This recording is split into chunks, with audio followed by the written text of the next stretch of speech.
ಹರೇ ಶ್ರೀನಿವಾಸ. ನಿನ್ನೆ ಲಕ್ಷ್ಮೀ ಶೋಭಾನೆಯ ಮೊದಲನೇ ನುಡಿಯ ಅರ್ಥವನ್ನು ನೋಡಿದ್ವಿ. ಇವತ್ತು ಎರಡನೆಯ ನುಡಿಯ ಅರ್ಥವನ್ನು ಹೇಳ್ತಾ ಇದ್ದೀನಿ. ಶ್ರೀವಾದಿರಾಜ ಗುರುಭ್ಯೋ ನಮಃ. ಲಕ್ಷ್ಮೀನಾರಾಯಣರ ಚರಣಕ್ಕೆ ಶರಣೆಂಬೆ, ಪಕ್ಷಿ ವಾಹನಗೆ ಎರಗುವೆ, ಪಕ್ಷಿ ವಾಹನಗೆ ಎರಗುವೆ, ಅನುದಿನ ರಕ್ಷಿಸಲಿ ನಮ್ಮ ವಧುವರರ. ಇಲ್ಲಿ ನೋಡಿ, ಇಲ್ಲಿ ವಾದರಾಜ ಸ್ವಾಮಿಗಳು ಸೂಚಿಸ್ತಾರೆ ಇದು ಯಾವ ಪ್ರಸಂಗದಲ್ಲಿ ಮಾಡಿದ್ದು ಅಂತ ಹೇಳಿ. ಅಲ್ಲಿ ಒಂದು ದಿನ ಅವರು ಸಂಚಾರಕ್ಕೆ ಹೋಗುವಾಗ ಒಂದು ಮದುವೆ ಮಂಟಪದಲ್ಲಿ ಎಲ್ಲರೂ ಅಳುತ್ತಾ ಇದ್ರು. ಅದು ಅಳುವಾಗ ಯಾಕೆ ಅಂತ ಹೇಳಿ ಗುರುಗಳು ನೋಡಲಿಕ್ಕೆ ಹೋಗಿದ್ದಾರೆ. ಆವಾಗ ಏನಾಗಿದೆಯಪ್ಪ ಅಂತಂದರೆ, ಆ ಮದುವೆ ಮಂಟಪದಲ್ಲಿ ಒಂದು ಹಾವು ವರನನ್ನು ಕಚ್ಚಿಬಿಟ್ಟಿದೆ. ಕಚ್ಚಿ ವರಾಮೃತನಾಗಿಬಿಟ್ಟಿದ್ದಾನೆ. ಅದಕ್ಕೆ ಎಲ್ಲರೂ ಬಹಳ ಬೇಜಾರು ಮಾಡಿಕೊಂಡು ಮದುವೆ ದಿನವೇ ಹೀಗಾಯ್ತಲ್ಲಪ್ಪ ಅಂತ ಹೇಳಿ ಅಳ್ತಾ ಇದ್ರು.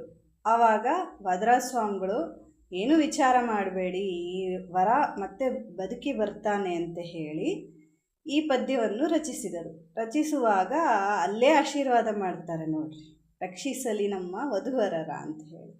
ಎಷ್ಟು ಚಂದ. ಮತ್ತು ಈ ಪದ್ಯವನ್ನು ಮದುವೆ ಮನೆಯಲ್ಲಿ ಹೇಳುವ ಸಂಪ್ರದಾಯನೂ ಉಂಟು.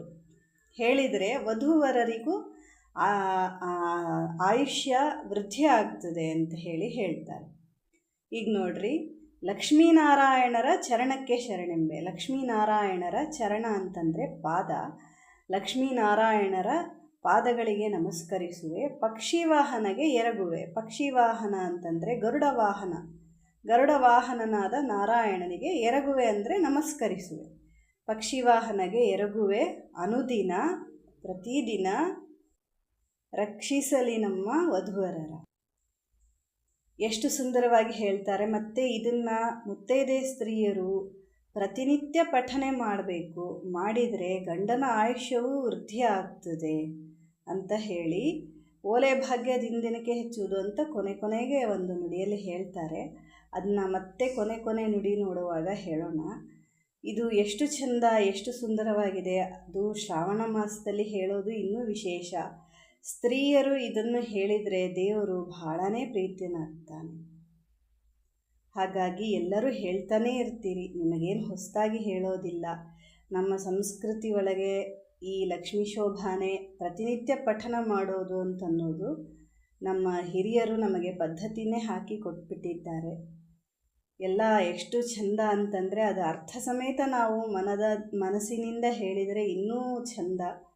ಹಾಗಾಗಿ ಎಲ್ಲರೂ ಹೆಚ್ಚು ಇನ್ನೂ ನಾವು ಅಭಿವೃದ್ಧಿ ಮಾಡೋಣ. ನಮ್ಮ ಮಕ್ಕಳಿಗೂ ಸ್ಕೂಲು ಇತ್ಯಾದಿಗಳಕ್ಕಿಂತ ಈ ಥರ ಪದ್ಯಗಳಿಗೆ ಮುಖ್ಯತ್ವ ಕೊಡೋಣ.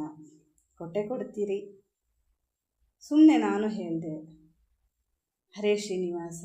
ದೇವರು ಗುರುಗಳು ಎಲ್ಲರಿಗೂ ಒಳ್ಳೇದು ಮಾಡಲಿ. ಜೈ ಶ್ರೀ.